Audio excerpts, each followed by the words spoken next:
Assalamualaikum warahmatullahi wabarakatuh. Ketemu lagi dengan Bribka Suyono, masih di channel Suyono Listrik. Tentunya masih membahas tentang seputaran anxiety, psikosomatis maupun asam lambung, dan tentunya berdasarkan pengalaman yang saya alami. Apa kabar Anda semua? Saya doakan semoga Anda selalu sehat jasmani maupun jiwani, segera lepas dari anxiety, psikosomatis maupun asam lambung.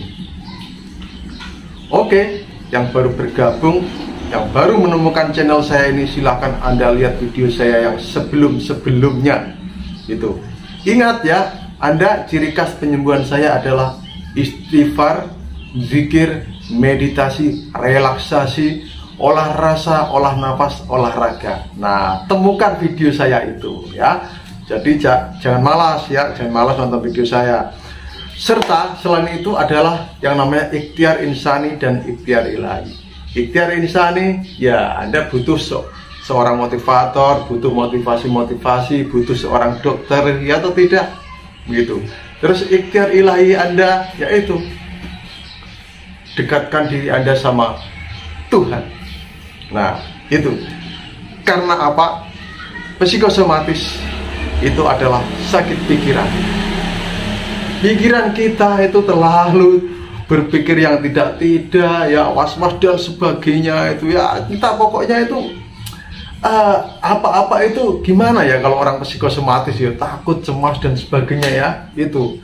Padahal psikosomatis itu ya, proses untuk sakit ini itu membutuhkan waktu puluhan tahun puluhan tahun ya rekan-rekanku, puluhan tahun ya.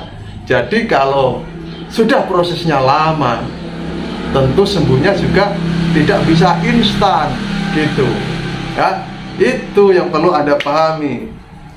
Nah, kok saya kayaknya tambah ganteng ya, kelihatan muda kayaknya saya ini. Apa efek kamera? Ini apa? Padahal kamera saya itu 5 megapiksel ini. Ini hidung saya agak apa ya? Oh enggak, ternyata hiasan itu ya, hiasan ya. Oke, tambah ganteng, tambah putih ya. Padahal kamera saya jelek ini. HP saya HP murah ini. Kok masih kelihatan muda ini? Senyum dulu dong. Halo. Oke. Di sini saya akan menjelaskan kesalahan fatal yang jarang disadari oleh orang dengan psikosomatis. Asam lambung, ya anxiety ya itu ya. Karena begini ya, anxiety disorder itu apa sih Pak? Anxiety disorder itu adalah kecemasan berlebihan ya. Cemas yang berlebihan gitu. Nah, sedangkan psikosomatis ya, anxiety disorder itu lebih ke diagnosanya begitu. Kalau psikosomatis itu adalah lebih ke gejala-gejalanya. Misalnya begini ya, psikosomatis itu kondisi pikiran ini ya yang mempengaruhi ke badan begitu. Ya, makanya kalau pikiran kita itu ya yang takut-takut dan sebagainya, memikir berat dan sebagainya, nah itu pun prosesnya bertahun-tahun akhirnya menjadi melemahkan raga Anda, ada gejala di raga Anda. Nah itu ya perlu Anda pahami. Jadi psiko itu pikiran, soma itu adalah badan, dimana kondisi pikiran yang berdampak pada raga kita, badan kita begitu ya, yang perlu Anda pahami. Nah ini ada banyak kesalahan fatal sebenarnya buahnya, tapi ini intinya saja ya, intinya saja kesalahan fatal yang banyak dilakukan oleh penderita psikosomatis, yang mereka itu karena kurangnya edukasi, kurangnya motivasi ya, kurangnya mendapat support dari seorang motivator atau orang yang berpengalaman dalam hal jiwa. Nah, ini mereka nggak menyadari biasanya bahwa itu adalah kesalahan fatal, di mana bisa menjadi psikosomatis yang diderita itu malah berkepanjangan begitu. Ya, sebenarnya penyembuhan ini itu simple. Iya, Bapak udah sembuh jadi ngomong gitu. Ya, saya itu prosesnya itu juga lama loh sembuhnya ya. Gitu ya. Pokoknya apa yang Anda rasakan ya, itu saya kebanyakan juga merasakan. Jadi saya paham. Selain saya merasakan, saya juga paham. Jadi apa yang Anda ungkapkan, misalnya Anda mengungkapkan sensasi yang bagaimana sih rasanya, gini loh Pak, rasanya kayak gini. Itu saya paham. Saya paham. Karena kebanyakan gejala-gejala psikosomatis itu kita sulit mengungkapkan, ya. Sulit untuk mengungkapkan. Gimana sih rasanya? Itu susah kita, begitu.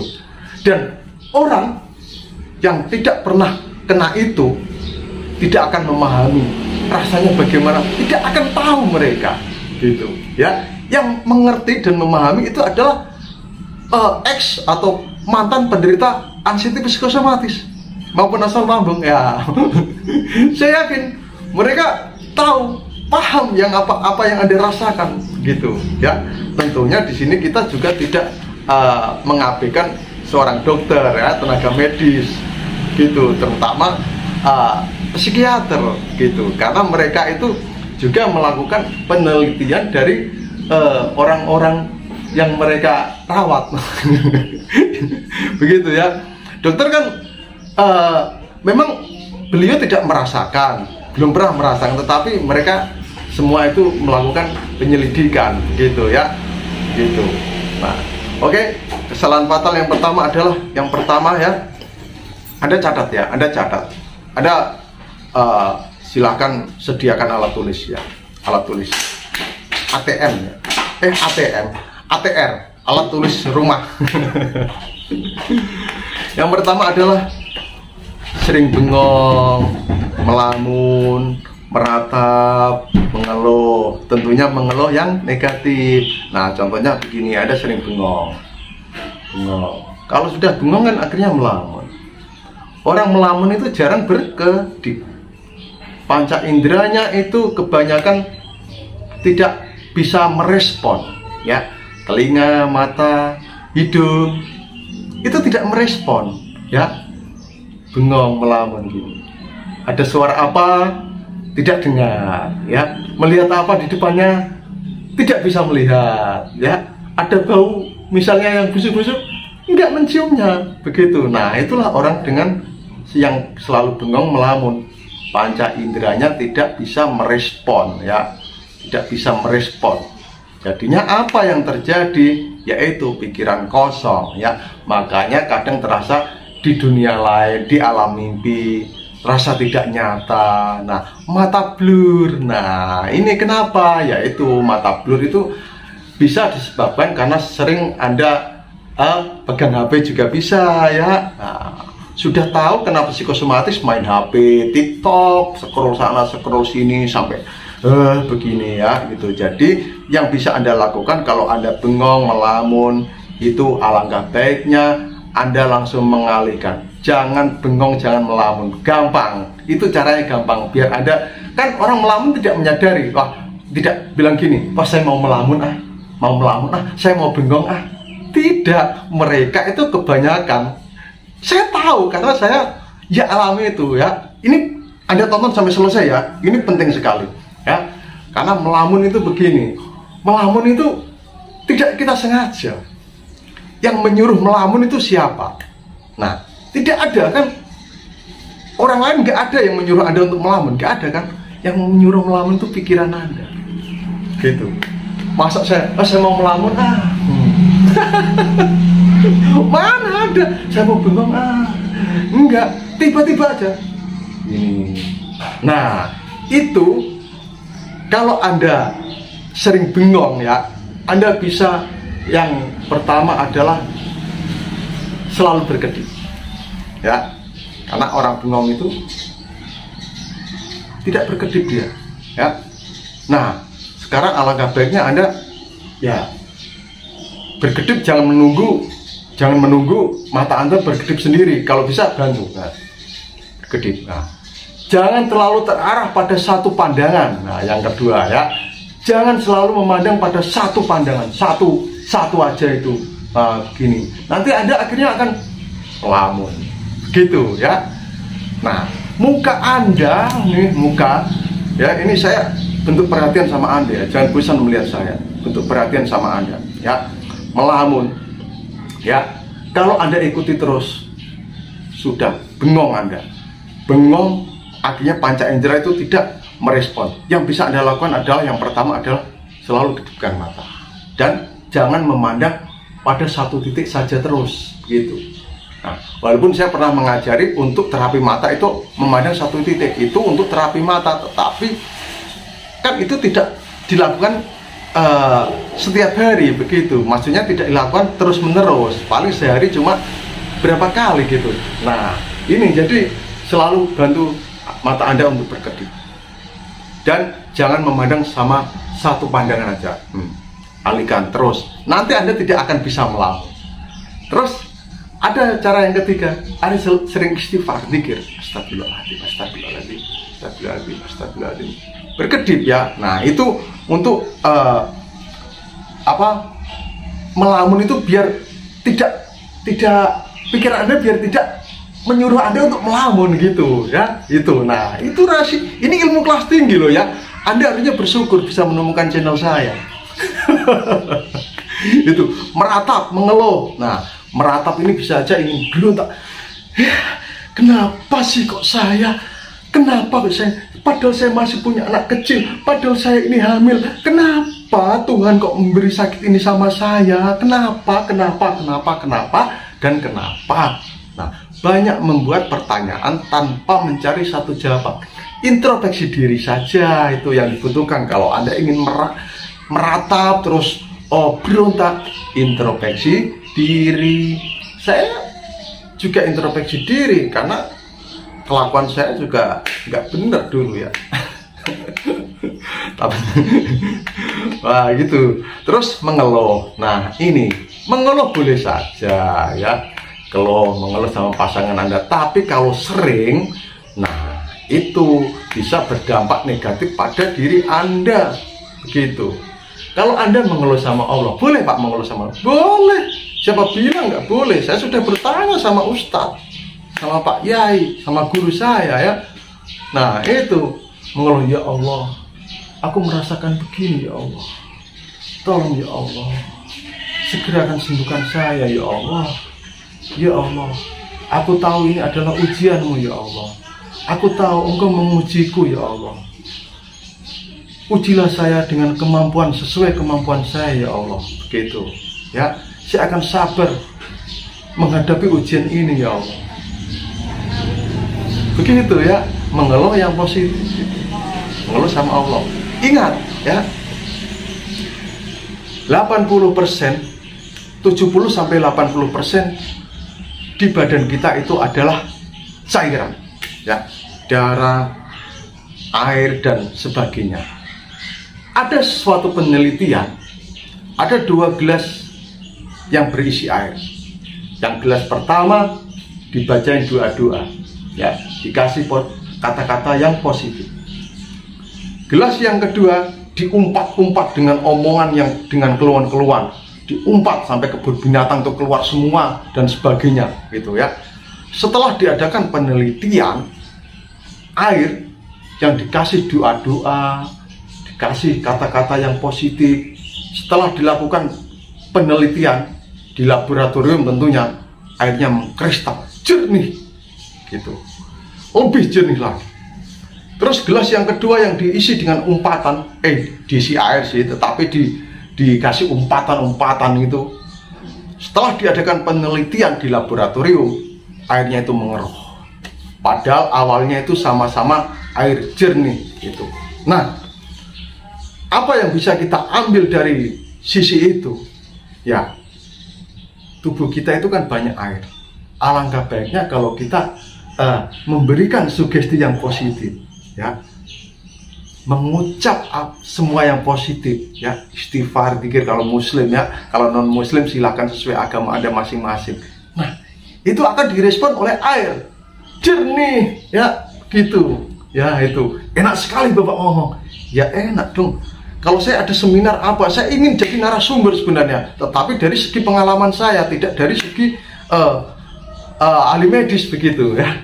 Oke, itu kesalahan fatal yang pertama. Yang kedua, tonton sampai habis ya, tonton sampai habis. Anda hanya bermodal kuota, ya, bermodal kuota dan bermodal mata. ya untuk nonton video saya ini. Kalau saya buat video ini, saya modal pikiran, ya, modal pikiran, mengingat apa sih dulu yang sering saya lakukan, gini-gini, mengingat. Terus ada dampaknya lagi, saya selalu membaca komen-komen Anda. Komen Anda saya yakin itu dengan keluhan-keluhan saya tanggapi, ya. Padahal perpindahan energi itu ada, ya, tetapi ya itu uji nyali buat saya begitu, ya, itu. Yang kedua, biasanya orang dengan gangguan psikosomatis, ya, tiga-tiganya sih, anxiety, psikosomatis, asam lambung, itu selalu mengurung diri dalam rumah dan rebahan. Nah, ini ya, sudah tahu takut di keramaian, sudah tahu takut bersosialisasi dengan masyarakat, tetapi malah mengurung diri. Kapan Anda di keramaian? Kapan Anda bertemu dengan orang lain? Kapan Anda menjadi percaya diri kalau di rumah terus berdiam? Nah, sekarang saya akan anjurkan Anda gerakan keluar rumah, walaupun di teras rumah, walaupun di pekarangan rumah, walaupun di depan rumah Anda, latih sedikit demi sedikit, ya.